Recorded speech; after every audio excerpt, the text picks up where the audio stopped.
Hello friends, welcome back to our channel. ഇന്ന് നമ്മൾ കാണാൻ പോകുന്നത് വിശേഷം എന്ന മൂവിയാണ്. വിവാഹശേഷം കുഞ്ഞുങ്ങളില്ലാത്ത ദമ്പതിമാർ സമൂഹത്തിലും കുടുംബത്തിലും നേരിടുന്ന പ്രശ്നങ്ങളാണ് ഈ ഒരു മൂവിയിലൂടെ കാണിക്കുന്നത്. മൂവിയുടെ തുടക്കത്തിൽ തന്നെ നമ്മുടെ നായകനായ ഷിജുവിനെയാണ് കാണിക്കുന്നത്. ആളൊരു മോട്ടിവേഷണൽ സ്പീക്കറാണ്, മാത്രമല്ല നല്ലൊരു കർഷകനും കൂടിയായിരുന്നു. 2 വർഷം മുമ്പ് ഷിജുവിന്റെ വിവാഹം കഴിഞ്ഞതാണ്. എന്നാൽ താലികെട്ട് ചടങ്ങ് കഴിഞ്ഞ ഉടനെ പെണ്ണാകട്ടെ അവളുടെ കാമുകന്റെ കൂടെ പോയി. അന്ന് ഗൾഫിലായിരുന്ന ഷിജു ആകട്ടെ വൈഫിനെ കൂടി അവിടേക്ക് കൊണ്ടുപോകാൻ വേണ്ടി വിസയുടെ ആവശ്യത്തിനായി വിവാഹം നേരത്തെ തന്നെ രജിസ്റ്റർ ചെയ്തിരുന്നു. അത് കാരണം ആ ഒളിച്ചോടിപ്പോയ പെണ്ണുമായിട്ട് തന്റെ ഡിവോഴ്സ് കേസ് നടക്കുകയായിരുന്നു. അങ്ങനെ കുറെ നാളത്തെ അലച്ചിലിന് ശേഷം അവളുമായിട്ടുള്ള ഡിവോഴ്സ് കഴിഞ്ഞു. ഈ 2 വർഷമായിട്ട് ഷിജു ആകെ സങ്കടത്തിലായിരുന്നു. എന്തായാലും ഗൾഫിലെ ജോലിയൊക്കെ കളഞ്ഞിട്ട് അവൻ നാട്ടിൽ കൃഷിപ്പണിയും മോട്ടിവേഷണൽ സ്പീക്കിംഗും ഒക്കെ ആയിട്ട് നടക്കുകയാണ്. അതുകൊണ്ട് ഈ താടിയൊക്കെ വടിച്ചിട്ട് മര്യാദയ്ക്ക് ജീവിക്കാൻ അവനോട് അവന്റെ ചേട്ടൻ പറയുന്നു. അങ്ങനെ പതിയെ പതിയെ ഷിജു തന്റെ വിഷമങ്ങളെല്ലാം മറന്നിട്ട് ജീവിതത്തിലേക്ക് തിരിച്ചു വരുന്നു. ഷിജുവിന്റെ വീട്ടിൽ ഇപ്പോൾ ഷിജുവും ഷിജുവിന്റെ അമ്മയേ ഉള്ളൂ. ചേട്ടനും കുടുംബവും മറ്റൊരിടത്താണ്. ഇവർക്ക് 2 പേർക്കും ഒരു പെങ്ങള് കൂടിയുണ്ട്. അവള് UK-യിലാണ്. അവളുടെ കുട്ടികളെ നോക്കാൻ വേണ്ടിയിട്ട് ഷിജുവിന്റെ അമ്മയെ അങ്ങോട്ടേക്ക് കൊണ്ടുപോകണമെന്നാണ് ആഗ്രഹം. എന്നാൽ ഷിജു ഒറ്റയ്ക്കായ കാരണം അമ്മ പോകാതെ നിൽക്കുകയായിരുന്നു. അതുകൊണ്ട് തന്നെ ഷിജുവിനെ കൊണ്ട് രണ്ടാമതൊരു കല്യാണം കൂടി കഴിപ്പിക്കാൻ എല്ലാവരും നിർബന്ധിക്കുകയാണ്. ആദ്യത്തെ കല്യാണം അങ്ങനെ ആയത് കാരണം അവൻ രണ്ടാമതൊന്നുകൂടി കെട്ടാൻ താല്പര്യമില്ലായിരുന്നു. പക്ഷെ എല്ലാ പെണ്ണുങ്ങളും അങ്ങനെയല്ല എന്ന് പറഞ്ഞിട്ട് അവനെ അവന്റെ ചേട്ടൻ പറഞ്ഞ് മനസ്സിലാക്കുന്നു. ഒടുവിൽ അവൻ അതിന് സമ്മതിക്കുകയും ചെയ്യുന്നുണ്ട്. അങ്ങനെ തന്റെ ഉറ്റ സുഹൃത്തും മാട്രിമോണി നടത്തുകയും ചെയ്യുന്ന സജിയുടെ അടുത്തേക്ക് ഷിജു ചെല്ലുന്നു. അവന്റെ സഹായത്തോടു കൂടി ഒരുപാട് പെണ്ണുങ്ങളെ അവൻ പെണ്ണ് കാണാനും പോകുന്നു. എന്നാൽ അവന്റെ രണ്ടാം വിവാഹമാണെന്ന് അറിഞ്ഞിട്ടും മാത്രമല്ല അവന്റെ ലുക്ക് കണ്ടിട്ടും പലരും അവനെ റിജക്ട് ചെയ്യാൻ തുടങ്ങി. തെക്ക് മുതൽ വടക്ക് വരെ അവൻ പെണ്ണ് കാണാൻ പോയിട്ടും ഒരു പെണ്ണ് പോലും അവന് സെറ്റായില്ല. ഒടുവിൽ മടുത്തിട്ട് എനിക്കിനി പെണ്ണ് കാണാൻ പോകാൻ വയ്യാന്ന് അവൻ പറയുന്നു. അങ്ങനെ ഒരു ദിവസം അവൻ ഒരു ബസ് സ്റ്റോപ്പിൽ നിൽക്കുന്ന സമയത്ത് അവിടെ കുറച്ച് സമരക്കാരും പോലീസുകാരും തമ്മിൽ പ്രശ്നം നടക്കുകയാണ്. ലാത്തി ചാർജിനിടയിൽ അറിയാതെ ഷിജുവിന് വിട്ട് കുറെ അടി കിട്ടുന്നു. അവന്റെ അമ്മ അവന് ചൂട് പിടിച്ചുകൊണ്ടിരിക്കുകയാണ്. അതിനിടയ്ക്ക് അവന്റെ പെങ്ങള് വീണ്ടും വിളിച്ചിട്ട് പറയുന്നുണ്ട് അമ്മയെ എത്രയും പെട്ടെന്ന് അങ്ങോട്ടേക്ക് കയറ്റി അയക്കണമെന്ന്. ഇവന്റെ കല്യാണം കഴിയാതെ അമ്മ പോകത്തുമില്ല. അത് കാരണം സജി അവനോട് പറയുന്നുണ്ട് ഇനി നീ ഫ്രഷ് ആയിട്ടുള്ള പെമ്പിള്ളാരെ നോക്കാൻ നിൽക്കാതെ രണ്ടാം കെട്ടുകാരികളായ പെമ്പിള്ളാരെ നോക്കാൻ, അതായിരിക്കും നല്ലതെന്ന്, അതാവുമ്പോ പെട്ടെന്ന് നടക്കുമെന്ന്. അവസാനം എല്ലാരും പറയുന്ന കേട്ടിട്ട് അവനും അതിന് സമ്മതം മൂളുന്നു. അങ്ങനെയാണെങ്കിൽ നല്ലൊരു പെൺകുട്ടി ഉണ്ടെന്ന് സജി പറയുന്നു. പെൺകുട്ടിയുടെ പേര് സജിത എന്നാണ്. പോലീസിലാണ് ജോലി. പോലീസ് എന്ന് കേട്ടപ്പോ ഷിജു ആദ്യം ഒന്ന് പേടിച്ചു. പക്ഷെ വീട്ടുകാർ പറയുന്നുണ്ട് അതൊന്നും ചിന്തിക്കേണ്ട കാര്യമില്ല, വീട്ടിലൊരു പോലീസ് ഉള്ളത് നല്ലതാണെന്ന്. അങ്ങനെ അവൻ സജിതയെ കാണാൻ ചെല്ലുന്നു.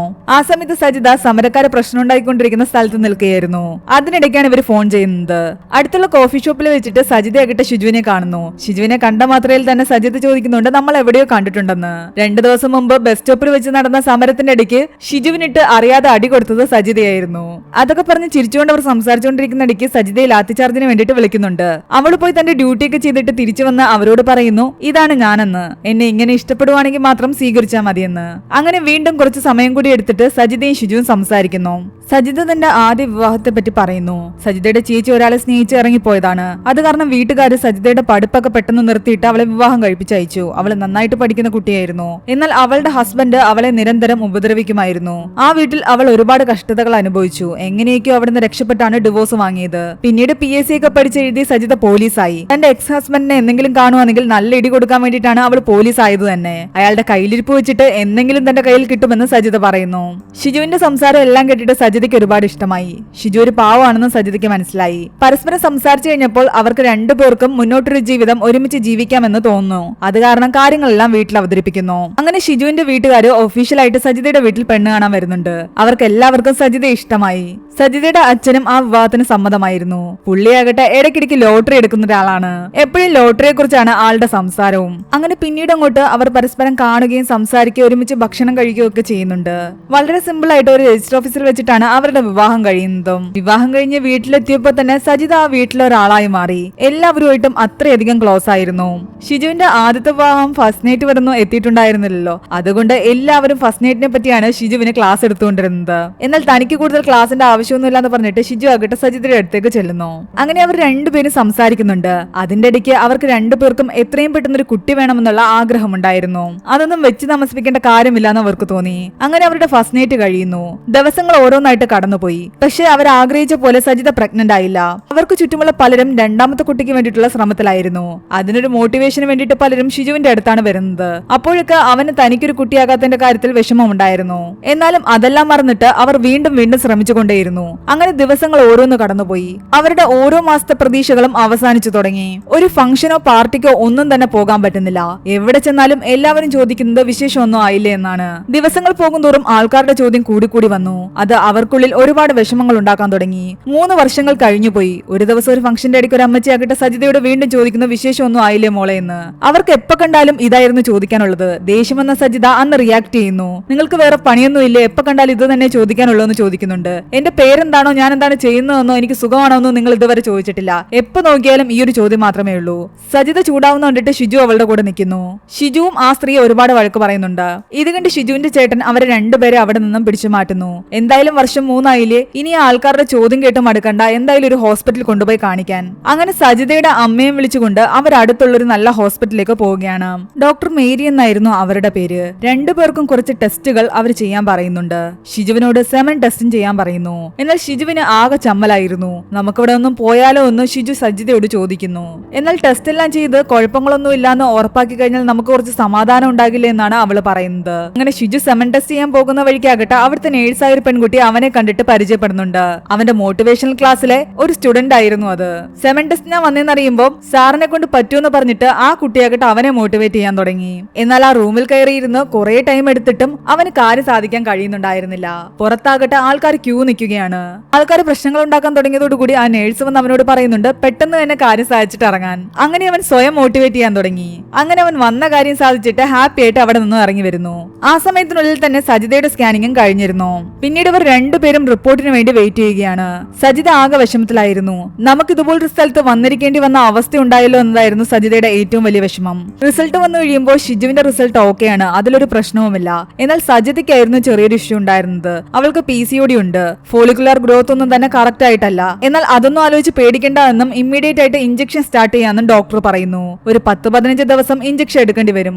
അങ്ങനെ അവർക്ക് വേണ്ടിയിട്ടുള്ള മെഡിസിൻസ് എല്ലാം തന്നെ ഡോക്ടർ കുറിച്ചു കൊടുക്കുന്നു. അത് വാങ്ങിക്കാൻ നിൽക്കുമ്പോഴാണ് അവർ അറിയുന്നത് ആ ഇഞ്ചക്ഷന് നല്ല വിലയുണ്ടെന്ന്. ഒരു ദിവസം കൊണ്ട് തന്നെ അവർക്ക് 25,000 രൂപ ബില്ല് വരുന്നുണ്ട്. ഇത് കേട്ട് മെഡിസിൻ വാങ്ങാതെ പോകാമെന്ന് സജിത പറയുന്നു. എന്നാൽ ഡോക്ടർ തന്നതല്ലേ, എന്തായാലും കഴിച്ചു നോക്കാന്ന് പറഞ്ഞിട്ട് കയ്യിലുണ്ടായിരുന്ന ക്യാഷ് എല്ലാം കൊടുത്തിട്ട് അവർ ആ മെഡിസിൻ വാങ്ങി പോവുകയാണ്. സജിതയും ഷിജുവും അവളുടെ വീട്ടിലേക്കാണ് പോയത്. എന്നാൽ അവളുടെ വീട്ടുകാർ പറയുന്നത് നിങ്ങൾക്ക് ഈ പ്രശ്നം ഉണ്ടാക്കാൻ കാരണം നിങ്ങൾക്കിടയിൽ ലൈംഗികപരമായ എന്തോ ഇഷ്യൂ ആണെന്നാണ്, അല്ലാതെ എന്റെ കുടുംബത്തിലൊന്നും ഇങ്ങനെ വന്ധ്യത വന്നിട്ടില്ല എന്ന്. അവളുടെ അച്ഛനിരുന്ന് പറയുന്ന കേട്ടിട്ട് അവൾക്ക് ദേഷ്യം വരുന്നു. ഞങ്ങൾക്കിടയിൽ അല്ലാതെ ഒരു പ്രശ്നവുമില്ല, ഞങ്ങൾ വളരെ സ്നേഹത്തിലാണ് ജീവിക്കുന്നത്. ഇത് എന്റെ ആരോഗ്യ പ്രശ്നം കൊണ്ടുണ്ടായതാണ്. ഞങ്ങളിപ്പോ ഒരു ഡോക്ടറെ അടുത്ത് പോകത്ത് പോലുമില്ലായിരുന്നു. കല്യാണം കഴിഞ്ഞ് 1 വർഷം ആകുന്നതിന് മുൻപേ ആൾക്കാരുടെ കുഞ്ഞുങ്ങളില്ലേ എന്നുള്ള ചോദ്യം കാരണം ഗതി കെട്ടിട്ടാണ് ഞങ്ങളിപ്പോ ഹോസ്പിറ്റലിലേക്ക് പോകേണ്ടി വന്നത്. തനിക്കാണ് പ്രശ്നമെന്ന് അറിഞ്ഞത് മുതൽ സജിത ആകെ സങ്കടത്തിലായിരുന്നു. എന്നാൽ ഷിജു അവളെ ഓരോന്ന് പറഞ്ഞ് ആശ്വസിപ്പിക്കാൻ തുടങ്ങി. ഈ വിവാഹം വേണ്ടായിരുന്നു എന്ന് ഷിജുവിന് തോന്നുന്നുണ്ടോ എന്ന് അവള് ചോദിക്കുന്നു. നാളെ എനിക്ക് എന്തെങ്കിലും അപകടം പറ്റി ഞാൻ എവിടെങ്കിലും വീണ് കഴിഞ്ഞാൽ സജിത എന്തായാലും എന്നെ ഇട്ടിട്ട് പോകില്ലല്ലോ, അതുപോലെ തന്നെയല്ലേ ഞാനും. എന്താണെങ്കിലും നമുക്ക് ഒരുമിച്ച് നേരിടാന്ന് പറഞ്ഞിട്ട് ഷിജു അവളെ സമാധാനിപ്പിക്കുന്നു. പിന്നീട് അങ്ങോട്ടുള്ള ദിവസങ്ങളിലെല്ലാം തന്നെ അവർ ദിവസവും ഹോസ്പിറ്റലിൽ പോവുകയും ഇഞ്ചക്ഷൻ എടുക്കുകയും മെഡിസിൻ കഴിക്കുകയും ഒക്കെ ചെയ്യുന്നുണ്ട്. മാസങ്ങൾ ഓരോന്ന് കടന്നുപോയി. ഓരോ തവണയും റിസൾട്ട് നെഗറ്റീവ് ആയിരുന്നു. അതിനിടെ അവർ പല ഡോക്ടേഴ്സിനെ കാണാൻ തുടങ്ങി. എവിടെ പോയിട്ടും ഒരു കാര്യവും ഉണ്ടായില്ല. അങ്ങനെ അവസാനം ഒരു IVF സ്പെഷ്യലിസ്റ്റ് ആയ ഗണപതി എന്ന് പറയുന്ന ഡോക്ടറിന്റെ അടുത്തേക്ക് അവർ വരുന്നു. നിങ്ങൾക്കിടയിൽ ലവ് ഉണ്ടെങ്കിൽ നിങ്ങൾക്ക് കുട്ടികൾ ഉണ്ടാകുമെന്നാണ് ആ ഡോക്ടർ പറയുന്നത്. ഒരു IVF ചെയ്യുന്നതിന് മുൻപ് നോർമലായിട്ട് തന്നെ അവർക്ക് കൺസീവ് ആകാനുള്ള വഴികളുണ്ടോ എന്ന് ആ ഡോക്ടർ നോക്കുന്നു. അതിനു വേണ്ടിയിട്ട് അയാൾ മെഡിസിനും കൊടുക്കുന്നുണ്ട്. തൽക്കാലം കുറച്ചുനാള് സജിതയാകട്ടെ ജോലിയിൽ നിന്നും ഒരു ലോങ് ലീവ് എടുക്കുന്നു. പിന്നീട് അങ്ങോട്ട് അവർ ആ ഡോക്ടർ പറഞ്ഞതനുസരിച്ച് മെഡിസിൻ കഴിക്കുകയും കുട്ടികൾ ഉണ്ടാവേണ്ടി ശ്രമിക്കുകയും ചെയ്യുന്നു. അവസാനം അവർ സക്സസ് ആകുന്നു. സജിത പ്രഗ്നന്റ് ആയി. ഈ വിവരം അറിഞ്ഞ് എല്ലാവരും ഒരുപാട് സന്തോഷത്തിലായിരുന്നു. ഷിജുവിന്റെ അമ്മയും ഒരുപാട് ഹാപ്പി ആയിരുന്നു. അങ്ങനെ ജനിക്കാൻ പോകുന്ന കുഞ്ഞിനെ എന്ത് പേരിടും എന്നൊക്കെ അവർ വലിയ ചർച്ച നടക്കുകയാണ്. ആദ്യത്തെ സ്കാനിങ്ങിന് വേണ്ടിയിട്ട് അവർ ഹോസ്പിറ്റലിലേക്ക് പോകുന്നു. അവിടെ വെയിറ്റ് ചെയ്തിരിക്കുന്ന സമയത്താണ് സജിതയ്ക്ക് തന്റെ അച്ഛന്റെ കോള് വരുന്നത്. സജിതയുടെ അച്ഛന് ലോട്ടറി അടിച്ചു എന്നുള്ള സന്തോഷ വാർത്തയായിരുന്നു അത്. ഈ കുഞ്ഞു കുടുംബത്തിലേക്ക് ഒരുപാട് ഭാഗ്യമാണ് കൊണ്ടുവരുന്നതെന്ന് എല്ലാവരും പറയാൻ തുടങ്ങി. പക്ഷെ ആ സന്തോഷം അധിക ദിവസം നീണ്ടു നിന്നില്ല. സജിതയ്ക്ക് അബോഷനായി. അവൾ മാനസികമായിട്ട് ആകെ തകർന്നു. അവൾ ആരോടും സംസാരിക്കാതെ ആഹാരം പോലും കഴിക്കാതെ കരഞ്ഞുകൊണ്ടുള്ള ഇരിപ്പായിരുന്നു. അവളുടെ ആ വിഷമം കണ്ടിട്ട് ഷിജുവിനും സഹിക്കാൻ പറ്റിയില്ല. അവർ വീണ്ടും ആ ഡോക്ടറെ കാണാൻ ചെല്ലുന്നു. ചിലരുടെ കേസിൽ ഇങ്ങനെ സംഭവിക്കാറുണ്ട്. സജിതയുടെ ഏജും നിങ്ങളുടെ ആരോഗ്യസ്ഥിതിയും എല്ലാം വെച്ചിട്ട് നോർമലായിട്ട് നിങ്ങൾക്ക് കൺസീവ് ചെയ്യാനുള്ള ചാൻസസ് കുറവാണ്. സജിതയുടെ ഓവറി ഫംഗ്ഷൻ എല്ലാം തന്നെ പ്രശ്നമാണ്. യൂട്രസ് മാത്രമേ പെർഫെക്റ്റ് ആയിട്ടുള്ളൂ. അതുകൊണ്ട് ഒരു IVF ആയിരിക്കും നിങ്ങൾക്ക് നല്ലത്. അതിൽ തന്നെ സജിതയുടെ ഓവം യൂസ് ചെയ്യാൻ പറ്റില്ല. ഷിജുവിന്റെ സെമനും മറ്റേതെങ്കിലും ഡോണറിന്റെ ഓവവും യൂസ് ചെയ്ത് IVF മെത്തേഡ് വഴി സജിതയെ പ്രഗ്നന്റ് ആക്കാം. അങ്ങനെയാണെങ്കിൽ കുട്ടി ആരുടേതായിരിക്കും എന്ന് ഷിജു ചോദിക്കുന്നു. കുട്ടി നിങ്ങളുടേത് തന്നെ ആയിരിക്കുമെന്നും സജിതയല്ലേ പ്രസവിക്കുന്നതെന്നും ഡോക്ടർ പറയുന്നു. എന്നാൽ അവർക്കത് സമ്മതമല്ലായിരുന്നു.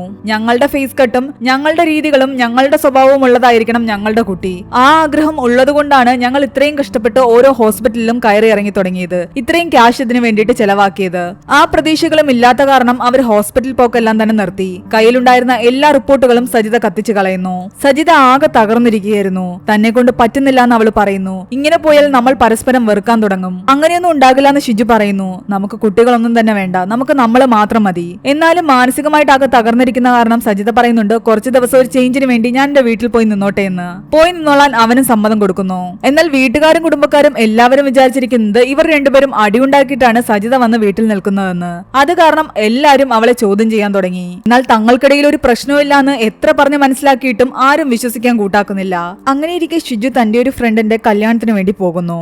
അവിടെ വെച്ച് അവൻ തന്റെ കൂടെ പഠിച്ചൊരു ക്ലാസ്മേറ്റിനെ കാണുന്നുണ്ട്. നാട്ടിലെ ലോറി ഡ്രൈവറായിട്ട് നടന്ന അവനാകട്ടെ ലണ്ടനിൽ പോയി ട്രക്ക് ഡ്രൈവറായി മാറി. അവിടെ തന്നെയുള്ള ഒരു സ്ത്രീയെ വിവാഹം കഴിക്കുകയും ചെയ്തു. ഇപ്പൊ അവരുടെ ജീവിതം അടിച്ചു പൊളിച്ചാണ് അവർ ജീവിക്കുന്നത്. ഇവരെല്ലാവരും ഇങ്ങനെ സംസാരിച്ചുകൊണ്ട് നിൽക്കുന്ന സമയത്ത് ഷിജുവിന്റെ കൂടെ പഠിച്ച ഒരു പെൺകുട്ടിയാകട്ടെ ഷിജുവിനോട് വന്ന് ചോദിക്കുന്നുണ്ട്, വൈഫ് വന്നില്ലേ എന്ന്. ആദ്യത്തെ കല്യാണത്തിന് ഞാൻ വന്നിരുന്നു, രണ്ടാമത്തെ കല്യാണത്തിന് വിളിച്ചതുമില്ല, വൈഫിനെങ്കിലും ഒന്ന് കൊണ്ടുവരാമായിരുന്നു എന്ന് ആ പെണ്ണ് പറയുന്നു. കുട്ടികൾ എത്രയായി എന്ന് ചോദിക്കുമ്പോ അവൻ പറയുന്നുണ്ട് കുട്ടികളായിട്ടില്ല എന്ന്. അതെന്താന്ന് ഉടനെ ഈ പെൺകുട്ടി ചോദിക്കുന്നു. ഇത് കേട്ട ഉടനെ അവന്റെ ആ ഫോറിൻ ഫ്രണ്ട് ആ പെൺകുട്ടിയെ കുറെ വഴക്ക് പറയുന്നുണ്ട്. കുട്ടികളായില്ലെങ്കിൽ ഇപ്പൊ എന്താ പ്രശ്നമെന്ന്. എന്റെ വിവാഹം കഴിഞ്ഞിട്ട് 6 വർഷമായി. എനിക്ക് ആഞ്ചലീനയ്ക്കും ഇതുവരെയും കുട്ടികളില്ല. ആവാത്തതല്ല, ഞങ്ങൾ വേണ്ടാന്ന് വെച്ചതാണ്. കുട്ടികൾ എന്നൊക്കെ പറയുന്നത് വലിയ റെസ്പോൺസിബിലിറ്റിയാണ്. ഞങ്ങളെ കൊണ്ട് താങ്ങാനൊന്നും വയ്യ. ഈ ലോകം എന്ന് പറയുന്നത് തന്നെ ഒരു വലിയ റേസിലാണ്. കഷ്ടപ്പെട്ട് പഠിച്ച് നാട്ടില് ജോലിയില്ലാതെ ഏതെങ്കിലും നാട്ടിൽ പോയി കിടന്ന് അടിമ പണി ചെയ്യണം, എന്നാലേ ജീവിക്കാൻ പറ്റൂ. അങ്ങനെ ഒരു ലോകത്തേക്ക് ഞങ്ങൾ എന്തിനാ ഞങ്ങളുടെ കുഞ്ഞിനെയും കൂടെ കൊണ്ടുവരുന്നത്? അതിന്റെ പ്രാക്കും കൂടെ വെറുതെ വാങ്ങിച്ചു കൂട്ടേണ്ട കാര്യമില്ലാന്ന് തോന്നി. ഉള്ള കാലം ഞങ്ങൾ രണ്ടും ഒരുമിച്ച് അടിച്ചു പൊളിച്ച് ഇങ്ങനെ ജീവിക്കും. ഞങ്ങൾക്കിടയിൽ അതിന്റെ പേരിൽ ഒരു വിഷമം പോലും ഇല്ല. ഈ വാക്കുകളൊക്കെ കേട്ടപ്പം ഷിജുവിനും ഒരുപാട് സന്തോഷം തോന്നാൻ തുടങ്ങിയിരുന്നു. കുട്ടികളില്ലാത്തവരും ഈ നാട്ടിൽ ഒരുപാട് സന്തോഷത്തോടെ ജീവിക്കുന്നുണ്ട്. അത് വേണ്ടാന്ന് വെച്ച് ജീവിക്കുന്നവരും ഉണ്ട്. ഒരുപക്ഷെ ഇത്രയും കാലം മറ്റുള്ളവരെ മോട്ടിവേറ്റ് ചെയ്തുകൊണ്ടിരുന്ന അവന് അത് വലിയൊരു മോട്ടിവേഷൻ ആയിരുന്നു.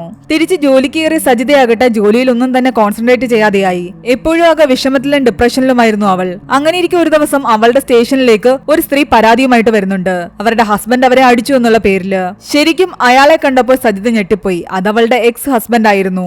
ഇത്രയും കാലം അയാളെ ഒന്ന് കയ്യിൽ കിട്ടിയാൽ മതിയായിരുന്നു എന്ന് നോക്കിയിരുന്നതാണ്. തേടിയ വെള്ളി കാലി ചുറ്റി എന്ന് പറയുന്ന പോലെ അവളുടെ ഫ്രസ്ട്രേഷൻ എല്ലാം തന്നെ അയാളുടെ ദേഹത്ത് അവള് തീർത്തു. പക്ഷെ ഇത്രയും കാലം താൻ ചെയ്യാൻ ആഗ്രഹിച്ച കാര്യം ചെയ്തപ്പോൾ അവൾക്ക് ഒരുപാട് സമാധാനം തോന്നി. അന്ന് രാത്രി അവൾ ഒരുപാട് സന്തോഷത്തോടെ ഷിജുവിന്റെ അടുത്ത് വന്നിരുന്ന് സംസാരിക്കുന്നു. അയാൾക്കിട്ട് 2 എണ്ണം കൊടുത്തപ്പോഴാണ് എനിക്ക് സന്തോഷമായതെന്നും പറയുന്നു. അയാൾ കാരണം എന്റെ പഠിപ്പ് പാതി വഴിക്ക് നിന്നു പോയതാണ്. എനിക്കിത് പൂർത്തിയാക്കണമെന്ന് ആഗ്രഹമുണ്ട്. നീ പഠിക്കാൻ തയ്യാറാണെങ്കിൽ ഞാൻ നിന്റെ കൂടെ നിൽക്കാമെന്ന് ഷിജു പറയുന്നു. അങ്ങനെ അന്ന് മുതൽ തന്റെ PG കംപ്ലീറ്റ് ചെയ്യാൻ വേണ്ടിയിട്ട് ജോലി കഴിഞ്ഞിട്ട് വന്നിട്ട് സജിത വന്നിരുന്ന് പഠിക്കാൻ തുടങ്ങി. അവളെ എല്ലാ രീതിയിലും ഷിജുവും ഹെൽപ്പ് ചെയ്യുന്നുണ്ടായിരുന്നു. PG കംപ്ലീറ്റ് ചെയ്ത് PhD എടുക്കണമെന്നായിരുന്നു അവളുടെ ആഗ്രഹം. അങ്ങനെ ദിവസങ്ങൾ കടന്നു പോകും തോറും അവൾ ഹാപ്പി ആയിട്ടിരുന്ന് പഠിക്കുകയും അവർക്കിടയിൽ ഒരു പ്രശ്നങ്ങളും ഇല്ലാതെ പോവുകയും ചെയ്യുകയാണ്. അങ്ങനെയിരിക്കെ ഒരു ദിവസം ആ ഗുഡ് ന്യൂസ് സജിത അവനെ അറിയിക്കുന്നു. അവള് പ്രഗ്നന്റ് ആണ്. ഇത് കണ്ട് ഷിജുവിന് ശരിക്കും വിശ്വാസമായില്ല. അവളെ കൊണ്ട് വീണ്ടും വീണ്ടും അവൻ ടെസ്റ്റ് ചെയ്യിപ്പിക്കുന്നു. ഇതെങ്ങനെ സംഭവിച്ചു എന്നാണ് ഷിജു ചിന്തിക്കുന്നത്. 99% നടക്കില്ല എന്ന് പറഞ്ഞ് ഡോക്ടേഴ്സ് പറഞ്ഞൊരു കാര്യമാണ് നമുക്കിടയിൽ ഇപ്പൊ നടന്നിരിക്കുന്നത്. എന്നാൽ ഇതെല്ലാം ഒരു മിറാക്കിൾ ആയിരിക്കാമെന്നാണ് സജിത പറയുന്നത്. പിന്നീട് കാണിക്കുന്നത് കുറെ മാസങ്ങൾക്ക് ശേഷമുള്ള കഥയാണ്. അവർ ലാസ്റ്റ് പോയി കണ്ട ആ ഗണപതി എന്ന ഡോക്ടറെ കാണാൻ വേണ്ടിയിട്ട് തങ്ങളുടെ കുഞ്ഞുമായിട്ടാണ് ഷിജുവും സജിതയും വരുന്നത്. ഡോക്ടർ 99% ഈ ലോകത്തേക്ക് വരില്ല എന്ന് പറഞ്ഞൊരു കുഞ്ഞാണ് ഇപ്പോൾ വന്നിരിക്കുന്നതെന്ന് അവർ ഡോക്ടറോട് പറയുന്നു. ആ ഡോക്ടറും ഒരുപാട് ഹാപ്പി ആയിരുന്നു. ചിലരുടെ കാര്യത്തിൽ ഇങ്ങനെയൊരു ഭാഗ്യം എപ്പോ വേണമെങ്കിലും വരാമെന്ന് അയാൾ പറയുന്നു. കുഞ്ഞായിന്ന് കരുതിയിട്ട് നീ നിന്റെ പഠിത്തമൊന്നും കംപ്ലീറ്റ് ചെയ്യാതിരിക്കേണ്ട എന്ന് ഷിജു പറയുന്നുണ്ട്. ആ സ്വപ്നം ഞാൻ ഒരിക്കലും ഉപേക്ഷിക്കില്ല എന്നാണ് അവള് പറയുന്നത്. PhD എന്തായാലും ഞാൻ എടുത്തിരിക്കും. അവിടെ നിന്ന് ഇറങ്ങിപ്പോകാൻ നേരത്ത് ആ ഡോക്ടർ വന്ന് അവരോട് ചോദിക്കുന്നുണ്ട്, നിങ്ങളുടെ പേരിൽ ഞാൻ ഒരു ആഡ് എടുത്തോട്ടെ എന്ന്. എന്നാൽ ഇത് കേട്ടിട്ട് അതൊന്നും വേണ്ടാന്ന് പറഞ്ഞ് ചിരിച്ചുകൊണ്ട് അവർ പോവുകയാണ് ചെയ്യുന്നത്. ഇവിടെയാണ് ഈ ഒരു മൂവി അവസാനിക്കുന്നത്. ഈ മൂവിയുടെ സ്റ്റോറി എങ്ങനെയുണ്ടായിരുന്നു എന്ന് നിങ്ങൾ താഴെ കമന്റ് ചെയ്യുക. എക്സ്പ്ലനേഷൻ ഇഷ്ടപ്പെട്ടെങ്കിൽ ഈ വീഡിയോ ലൈക്ക് ചെയ്യാനും ചാനൽ സബ്സ്ക്രൈബ് ചെയ്യാനും മറക്കണ്ട.